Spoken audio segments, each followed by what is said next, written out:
Alors, nous sommes au site de grâce mur intérieur d'Elphaël, plus précisément dans la zone Elphaël, corset de l'arbre sacré. Nous sommes ici et on va aller affronter 3 cristallins qui gardent un coffre. Alors, je vais vous montrer le build que je vais utiliser pour vaincre les cristallins. Alors, surtout la Morgenstein de glace plus 21. Prenez une arme contendante contre les cristallins.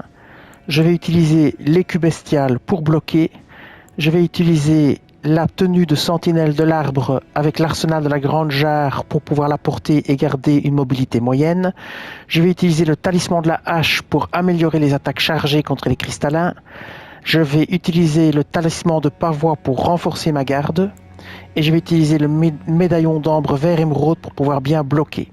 Et j'ai pris au niveau des fioles 7 fioles de l'arme pourpre et 7 fioles de l'arme céruléenne. Voilà. On va aller les aiguiller. On va les attirer un à un. Ici, en leur tirant dessus. C'est le plus simple. Donc on va utiliser une compétence magique pour les attirer. Donc on va les attirer un à un. On commence par le premier. C'est parti, on change d'arme. Voilà. On va l'attirer ici pour le combattre.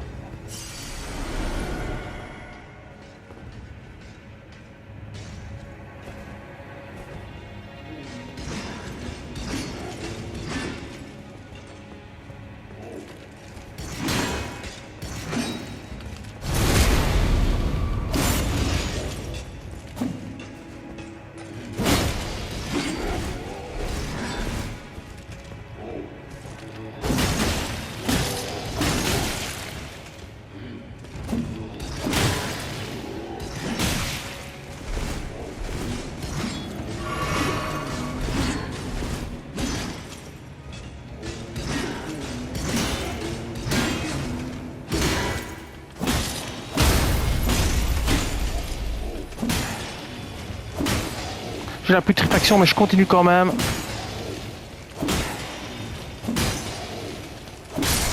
Voilà, j'ai eu le premier. Je vais me soigner avec une boulette.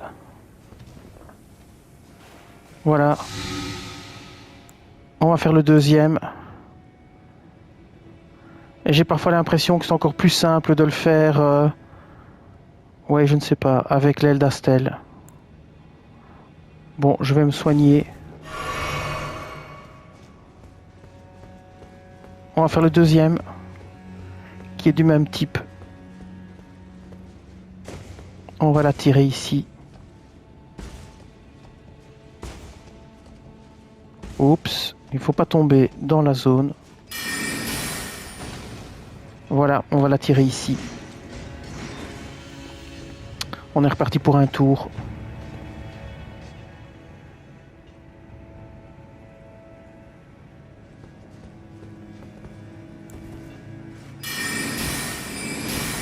On l'a tiré un petit peu.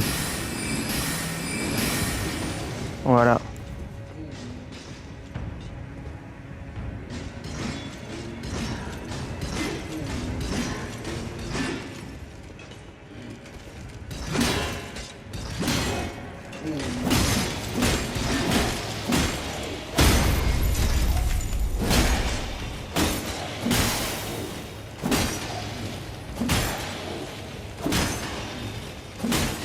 Dès qu'il a pris gel, c'est beaucoup plus facile.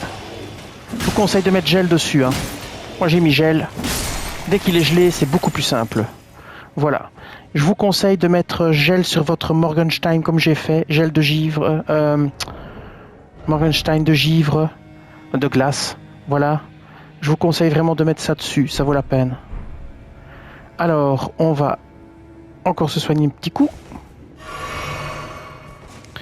Et on va attirer le dernier. Ou on va même essayer de le tuer directement en lui frappant dans le dos très fort. On ne sait jamais. Je ne sais pas si c'est une bonne idée. On va essayer d'y aller doucement et de l'attaquer par derrière. Non, ça marche pas. Alors on va se remettre de l'autre côté, ce sera peut-être plus facile. Ah, il s'est levé, mais... Est-ce qu'il m'a repéré ou pas? On va voir ça. On va y aller doucement. On va le cibler. On va lui mettre une grosse patate.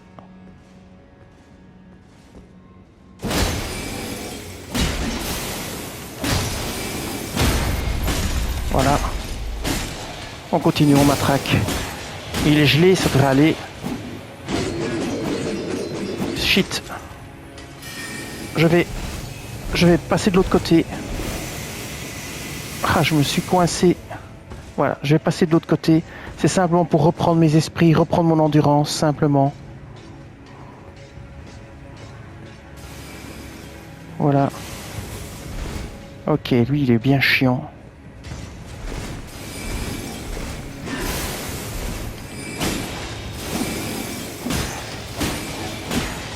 Ça va aller. Et voilà, c'était pas si difficile, il faut juste bien réfléchir à ce qu'on fait. Équiper bien la Morgenstein de glace. Et ça ira. Voilà, on va récupérer l'objet ici.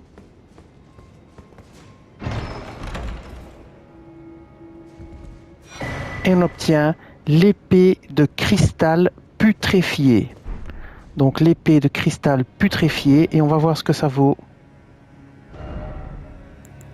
Épée de cristal putréfié, la voilà. Alors, c'est une épée droite ordinaire perçant. Alors, le coup en PC coûte 6 pour la compétence spéciale. Elle inflige des dégâts physiques et magiques. Les bonus d'attributs sont force D, intelligence D et dextérité E. Les attributs requis pour la portée sont force 13, intelligence 15 et dextérité 10. Et elle accumule de la putréfaction écarlate. Alors la compétence spéciale, voyons voir, c'est entaille tournoyante, compétence appréciée par les guerriers les plus adroits. Vous tournez sur vous-même pour taillader vos ennemis. Enchaînez cette compétence pour effectuer plusieurs attaques d'affilée. Voilà. Et bien voilà, cette vidéo va s'arrêter ici. Je vous dis merci et à bientôt.